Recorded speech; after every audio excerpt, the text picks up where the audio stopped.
A gombfóbia. Ez nagyon beteg egyébként. Sziasztok, Bella vagyok, a Gyógyszerésztudományi Kar arca, és ez a videó egy ismerj meg tag videó lesz, ami alapján kicsit többet tudhattok meg rólam. Instagramon tettetek fel kérdéseket, amiket most igyekszem megválaszolni, szóval ha érdekelnek titeket a válaszaim, akkor tartsatok velünk!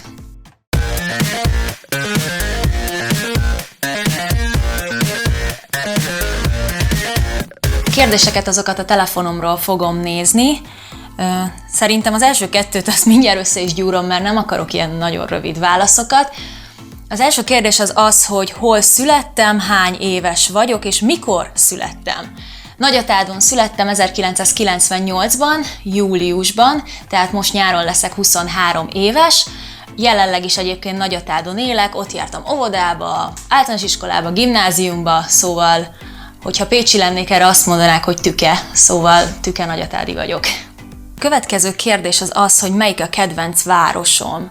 Azt nem kérdeztétek, hogy Magyarországon belül vagy külföldön is gondolkodhatunk, úgyhogy mondom mind a kettőt.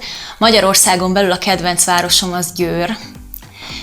Igazából apukám oda járt gimnáziumba, és volt párszor, hogy osztálytalálkozókra elmentünk velük, és egyszerűen annyira gyönyörű az a város, csak sajnos nincs az az egyetem, amit én tanulok, vagy nincs az a szak, szóval oda sajnos nem tudtam menni, de egyértelműen Magyarországon Győr, külföldön pedig Madrid. Nagyon szeretem Spanyolországot, eleve a mediterrán hangulat, az a spanyol életérzés, és amikor Madridban jártam, az tényleg egy életre szóló élmény volt számomra.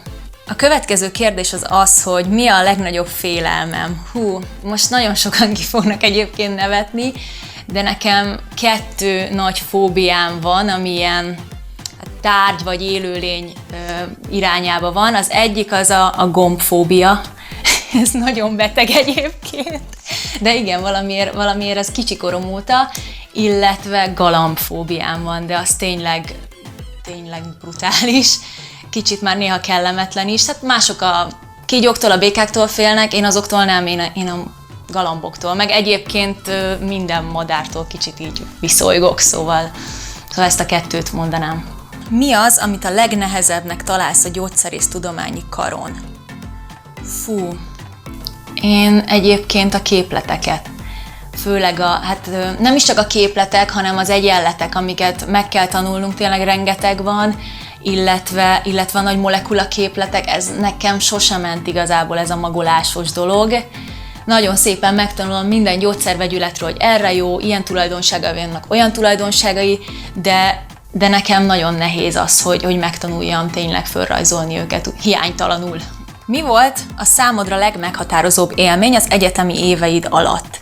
Hát azt tudni kell rólam, hogy én nem nagyon vagyok egy ilyen bulizós emberke, én a gólyatábort is egyébként kihagytam, meg nagyon a bulikba se járok, de tavaly a felező bulimra elmentem, és előtte volt egy bankett az évfolyammal, és tényleg olyan közvetlenül tudtam pár csoporttársammal beszélgetni, akikkel addig nem nagyon sodort össze az élet, hogy én ezt emelném ki, és számomra talán ez volt az egyik legmeghatározóbb.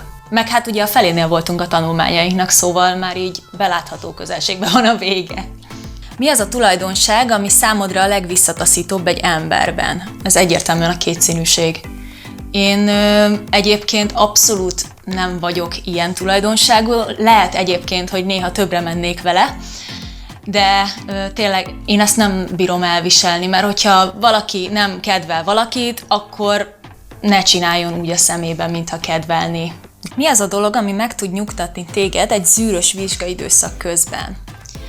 Na hát egyébként erre nekem egy nagyon sajátos kis praktikám van. Én egyébként mindig jobban szeretem a téli vizsgaidőszakot, azért, mert ott maga ez a karácsonyi hangulat, ez valahogy amúgy is egy ilyen kis nyugalmat áraszt, és én ezt úgy szoktam egyébként a nyári vizsgaidőszakban is megoldani, hogy nyárra is megveszem ezeket a kis almás-fahéjas illatgyertyákat, vagy ilyen füstölőt, azt is szintén karácsonyi illatba, és akkor azt szoktam igazából meggyújtani, miközben tanulok.